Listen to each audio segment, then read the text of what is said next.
What up with y'all, man? It's Mr. Zach, and I'm back with another one. Man, do me a favor. Y'all hit that subscribe button so y'all can catch this content every time I drop a video. But today, man, I got a good one, man. We have a Senate House Committee hearing over Joe Biden's border betrayal. And, man, I'll tell you, man, Senator Ted Cruz went absolutely nuclear on this situation, man. I mean, he is furious about the situation that Joe Biden open border policies cause, man. We had some angel moms there telling their stories, and you also had the senator from California, Alex Padilla. He's a knucklehead. But, man, this video is about Ted Cruz, Senator Ted Cruz out of Texas, man. Man, he touched me with this one, so I had to share this with y'all, man. So let's get into the reaction, man. All right, let's go. Thank you, Mr. Chairman, and thank you for holding this hearing. For 4 years under Joe Biden and the Democrats, this country witnessed an invasion at our southern border. It is an invasion that has no precedent in the history of our country. 12 million illegal immigrants were allowed to come into this country. And that was deliberate. It was not an accident. It was not negligence. It was a deliberate choice that Joe Biden and Kamala Harris and Alejandro Mayorkas and every Democrat senator and House member made. They looked at 12 million illegal immigrants and they saw what they believed would be future Democrat voters. Right. And they were willing to allow Americans to be murdered, American women to be raped, American children to be brutalized by violent criminals day after day after day. Right. In his first 71 days in office, President Biden released 184,241 illegal immigrants. Lord. That was a decision. By the way, it was a lawless decision. Federal immigration law says they shall be deported. Right. No president has ever done what this administration did, which is say, we don't care about the law. We are all about partisan politics, and we're going to let them all go. And God help the communities we release them into. His first 71 days, Joe Biden averaged 2,600 releases per day. Wow. Let's compare that to the same 71-day period in 2025 under President Trump. Joe Biden, 184,241. Donald Trump, 9. Wow. Not 9,000, not 900, 9. That is a 99.995% reduction. At the State of the Union address, Democrats did something else unprecedented. They decided they wouldn't stand for the president. They wouldn't applaud for the president. The only thing they would do is emanate hate and rage for the president of the United States. So Alexis Nungary was at the State of the Union address. I've gotten to know Alexis well, the mother of Jocelyn Nungary, a beautiful 12-year-old girl raped and murdered in my hometown of Houston. The Democrats sat there and wouldn't applaud.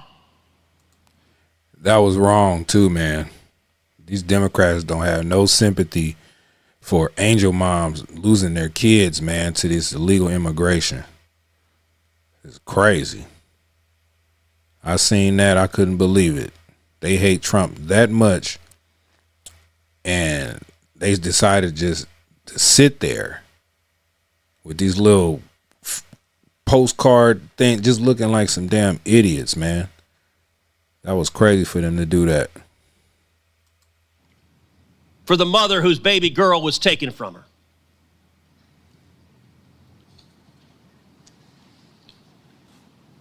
President Trump at the State of the Union address said last year Joe Biden stood before Congress and said he could not secure the border unless Congress passed new legislation. And they tried to come with that old legislation, bipartisan, where it was going to allow 5,000 immigrants a day, and that wasn't closed. That's not securing the border, man. It's crazy. And as President Trump pointed out, it turned out we didn't need new legislation. We just needed a new president. Exactly. Right. You look at gotaways. Under Joe Biden, over 3 million gotaways. Who are gotaways? They're the most concerning of all of the 12 million that came into this country, because gotaways are the illegal immigrants. We know we're here. We see signs of them. We see tracks. But they didn't turn themselves in. Gotaways. Those are the most dangerous too, boy, because you don't know what their intentions are. They already wasn't vetting people, but the ones that they couldn't catch, it's a lot of, man, it's a lot of things can go wrong, man, here in this country. He's speaking facts, though. Let's keep going. Take your time. Take your time, Cruz. Get on them. These are much, much more likely to be murderers, much more likely to be rapists, much more likely to be child molesters, much more likely to be gang members, much more likely to be terrorists. Mm-hmm. Under the Biden administration, CBP was instructed at the southern border, be on guard for Hamas and Hezbollah and Palestinian Islamic Jihad terrorists coming across the border. Why? Because they've declared jihad. And because the Biden open border policies extended a red carpet for anyone that sought to do harm. Exactly. Now, if you look at what the Trump administration has done, it didn't just slow the bleeding. It turned it around. Daily border encounters down 93%. Encounters with gotaways down 95%. Illegal alien crossings down over 99%. These are historic, the biggest improvement in border security in the history of the United States of America. Exactly. And yet, not a single Democrat is here celebrating that. Not a single Democrat is saying, thank you that our families are safer. They don't want our families safer. The Democrats have decided instead to fly down to El Salvador and have margaritas with MS-13 gang members. I genuinely don't understand that. Me either, brother. Find me a community in America. Find me a mom in America who says, you know what we need? More gang members who are raping more little girls. Ridiculous, boy. These demon-crats, boy, I tell you, boy, that it's just sad. It's sad. Democrats and Republicans, everybody is supposed to be an American U.S. citizen. And you got that side of the aisle, man, just advocating for immigrants, man. The illegal ones. You know what I'm saying? It's okay to come to this country if you're going to do it legally, but if you skipping the line and just coming in here like this, man, it's not good, man. I don't understand why they always saying they ain't committed no crime. The first crime they committed was coming across that border illegally. So they fair game. You know, this mass deportation thing, man, they saying they going after the worst. But if you in the way, or if you around and you ain't got your citizen, you ain't no citizen, you on the table. Point blank, period. Got to get them out. People say they doing it the wrong way. What's the right way to do it? They say they going to Home Depots and farms and all this stuff. That's where the hell they at. You got to go where the criminals at to get them out. Period. I don't care if you've been here 30 years. You have ample enough time to try to get your damn citizenship right. You can't overstay your visa. That's like having a driver license. You can't drive without a driver license. You can't be in the country without some proper paperwork. Period. And this crisis is not about numbers, it's about lives. Laken Riley, a beautiful 22-year-old girl in Georgia, murdered by an illegal immigrant the Democrats released. Crazy. Jocelyn Nungary, as I mentioned, a beautiful 12-year-old girl in my hometown of Houston, murdered by 2 illegal immigrants the Democrats released. They had them in custody. Her murderers were in custody. The Democrats released them. Her murder was in custody. The Democrats released him. Rachel Marin was a mother of 5. Sad. Raped and murdered by an illegal immigrant the Democrats had in custody. and they released them. Over and over and over again. This was deliberate. And they're not alone. Border Patrol agent Javier Vega Jr., gunned down by Los Zetas gang members. Man. ICE Special Agent Jaime Zapata, ambushed and murdered by cartel operatives. Kayla Hamilton, strangled to death by a member of MS-13. Their families are with us today. I want to say thank you. Thank you for having the courage to tell your loved ones' stories. And I'd like to just end by giving each of you an opportunity. Mr. Avila, I want to start with you, and then Ms. Nobles, and then Mrs. Vega. Tell this committee and tell the American people a little bit about Javier and Kayla and Victor. And it's hard to keep reliving that, you know what I'm saying? As parents, man, it's hard to keep reliving the tragedy, you know, that happened to your kids. You know, the parents are supposed to go first. Your kids are supposed to bury the parents. But when you have it like this, man, it's very difficult, and for them to keep reliving this, you know what I'm saying? And you have people on the other side of the aisle, which is Democrats, keep on fighting for the immigrants that's illegal over here in this country, man. It's like they don't see that. Like, I guess it has to happen to one of their kids in order for them to really see and wake up. You know what I'm saying? It's just crazy. But let's listen to these stories, man. Sad, man. Mr. Avila? Senator, thank you. And I appreciate the opportunity. Every time I have the ability to speak publicly, I will always honor Special Agent Jaime Zapata, who was assassinated next to me. Yeah. He died serving the country. He died defending our homeland for everyone, not one side of the aisle or the other. But what I've continued to do in my life after I retired is, and my concern is about public safety. It's about national security that affects our entire community. I do, man. I don't want anyone to be a victim of a crime. No one. But I cannot tolerate not one murder, not one DUI, not one theft or one rape from a person that is in this country illegally. We have enough in our country, enough of crime, and it's very difficult for me to accept that the Democrats always put the victims last. You know what I'm saying? Let's not forget the victims. Mrs. Vega, would you tell us about Javier, please? Yeah, please turn your microphone on. Thank you for having me here. You know, I feel like you've known Harvey. You've been with us from the very beginning.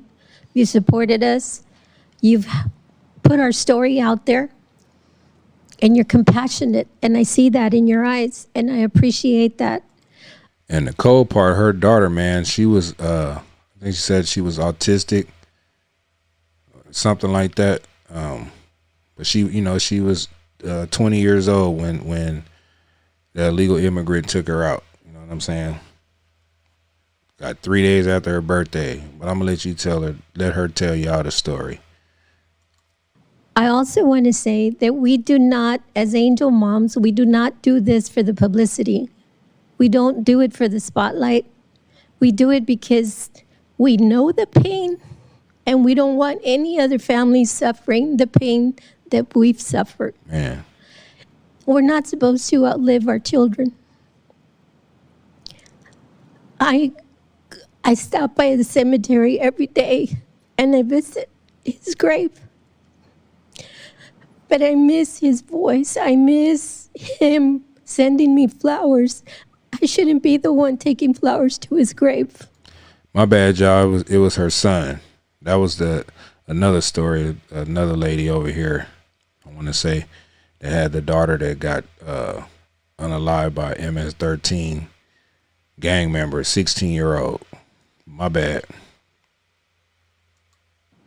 I shouldn't be the one fighting for all this.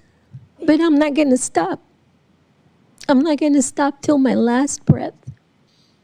Thank you, sir. Thank you for that. Mrs. Nobles, would you tell us about Kayla, please? Kayla just started her life independently. She worked very hard to become independent. I don't know if some of you know, with autism, they overcome behavioral issues. They overcome a lot of stuff to be productive, and she was being productive. She had jobs. She celebrated her 20th birthday. I remember her counting down her birthday. She loved her birthday. Mommy, I'm going to be 20 in a few days. Are you going to, and then I'm like, I know, don't remind me. She celebrated her 20th birthday with her JoJo Siwa cake. And 3 days later, she was murdered and strangled and left on the floor like trash. Crazy. I didn't know no one prepares you for that phone call. And when I found out it was a known MS-13 gang member, I was angry. How in the world can that come into this country, that monster enter into our country? And I made it that day when I learned to continue on the path to bring justice to Kayla and also for the safety of others. Nothing prepares you on burying your child that hadn't had a chance to get married, have children, and she just bought a car before she was murdered, and nothing prepares you for that. And I'm gonna continue fighting for Kayla and for others and the safety of others, because we do not know who had come across the border. They were not vetted in background check. And another thing is, how many of those UACs that came across the border were gang members? We don't know. And also all those children that were lost and given to, just given to any sponsor, any group home, how do we know that they were safe? Right. I've always said from the beginning, I was concerned with also the children, who they were giving those children to. They allowed her murderer to leave the sponsor's house. He left. They did not say or do anything. 3 months after Kayla was murdered, when he was going to high school and Child Protective Services, ORR filed a missing teen report on her murderer. 3 months after she was killed. Did a sponsor say anything? I don't know. We don't know if the sponsor said anything or what happened. I think they were just trying to cover their butt because they knew that that Walter killed Kayla. Man. And then they were like, oh, well, we better report him missing. Yeah. Well, let me say that's crazy. She didn't find out till 3 months later that this little evil dude was the one who unalived her daughter, man. Rest in peace to all them, man. It's sad, man. It's sad. I don't understand why Joe Biden don't got handcuffs on. Or Obama. Since we found out he was the ringleader of the Steele dossier and Russia, and all that stuff. But man, it's sad, man. Each of the witnesses here, thank you for being here, but especially Mr. Avila, Mrs. Nobles, Mrs. Vega, especially thank you for being here, and thank you for not only sharing your pain, but making clear these are real people whose lives were taken and they didn't have to die. They shouldn't have to die. And your government failed you. And I want to apologize on behalf of politicians who made decisions that I will never understand and that took the lives of your babies. The record in this hearing will stay open for 1 week for members to submit questions for the record. Senator Cruz, I see you're moving towards adjournment of this hearing. I know Senator Cornyn, as chairman, had a chance, a second round, to ask some questions. As ranking member, I'd appreciate the opportunity to do the same and offer a closing statement as well. Okay. Don't nobody want to hear you, Alex Padilla. That's the senator from California. He's always advocating for the immigrants. So you should have heard what he said, but we ain't gonna get into that. We'll probably do that one next. He's sitting in front of real people who lost real children. You know what I'm saying? Real brothers and stuff like that. And he's like, he tried to do a little weak apology or whatever, but not apology, but just you know, my heart goes out to your family, you know, that rhetoric. But he's the one who got dragged out of that Kristi Noem press conference a couple of weeks ago, if you didn't know. But he's advocating for the ICE agents to not wear a mask and all these different things. You know, he want the ICE agents to be doxxed and be ridiculed and hunted down and all that. So he ain't got nothing to say, man. I'm from California, and I didn't know about this dude until he got dragged out of that press conference. But he's a leftist, and he need to be ashamed of himself trying to defend what's going on. You know what I'm saying? They all need to be ashamed of themselves. Crazy. But man, leave it in the comments, man. Let me know what y'all think about Senator Ted Cruz's nuclear attack against Joe Biden's border patrol, man. Bringing over, they keep changing the number from 11 million to 20 million to 25 million. Whatever the number is, man, it's a lot. It's a lot. We got these ICE raids going on. You got judges trying to block them and do all these dumb things, but how else are you supposed to get these people up out of here? There is no right way. The only right way is the way that they doing it. They got to do it. They got to go to these places because, you know, these sanctuary cities won't cooperate. They won't let ICE go into the jails and arrest people that need to be arrested. You know what I'm saying? They won't cooperate. So they got to go in the streets, man. They got to go to these jobs and these different places to get them up out of there, man. This was what Trump ran on. This is why he won, and it is what it is. But, man, my condolences go out to all the angel moms and dads, people who lost their lives, you know, due to this illegal immigration. And, yeah, man, rest in peace to them. But, man, like I always say, man, y'all protect yourself at all times. Keep your head on a swivel. God bless you. God bless me, man, and God bless America. And I'm out. Mr. Zach Reacts. Peace.